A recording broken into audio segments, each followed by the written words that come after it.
সাপে আর ব্যাঙে ছিল খুব বন্ধুত্ব।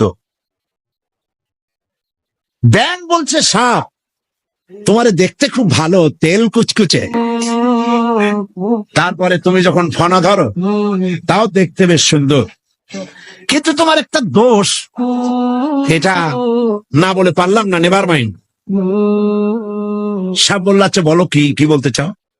ব্যাঙ বলছে তুমি যখন চলো তখন তুমি কিন্তু সোজা হয়ে চলো না, খালি এইরকম করে চলো, এইটা বড্ড বিশ্রী লাগে। তা না হলে তুমি অন্য দিক থেকে খুব ভালো, দেখতেও ভালো, ফনা ধরলে খুবই সুন্দর লাগে, তোমার ক্ষিপ্রতা, তোমার ক্রুদ্ধতা এসবটাই কাবিলে তারিফ।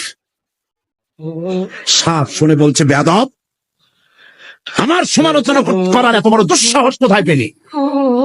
ফনা তুলেছে, ফস করে গেছে। ব্যাঙ বলে ওরে বাবা, এত প্রশংসা করলাম, একটু সমালোচনা করছি, সহ্য করতে পারলি না? ও দিল লাভ, ব্যাঙ লাভ দিয়ে পড়ছে পুকুরের মধ্যে। এখন ফস করে উঠছে, পাশে ছিল এক রাখাল।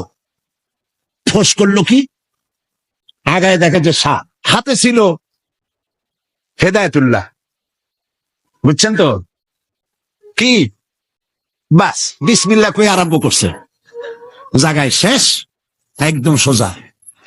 ব্যাঙ অনেক সময় পর ডুব দিয়ে ভাসে উঠছে, আস্তে আস্তে করে যায় দেখে বন্ধু তো একদম সোজা। কারণ কি? কাছে যেয়ে দেখে চিন্তা নাই, মুখ দিয়ে ফেনা টানা বাইরে হয়ে গেছে।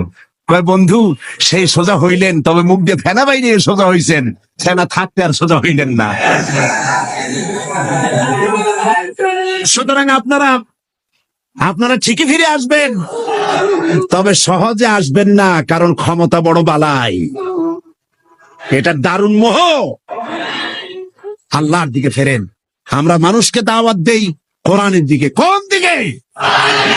অবশ্যই কোন নেতার দিকে। জিন্দেগিতে বলি নাই অমুক নেতার পিছনে লাইন লাগান, বলেছি? সব সময় বলি আল্লাহর দিকে আসেন, আল্লাহর কোরআনের দিকে আসেন।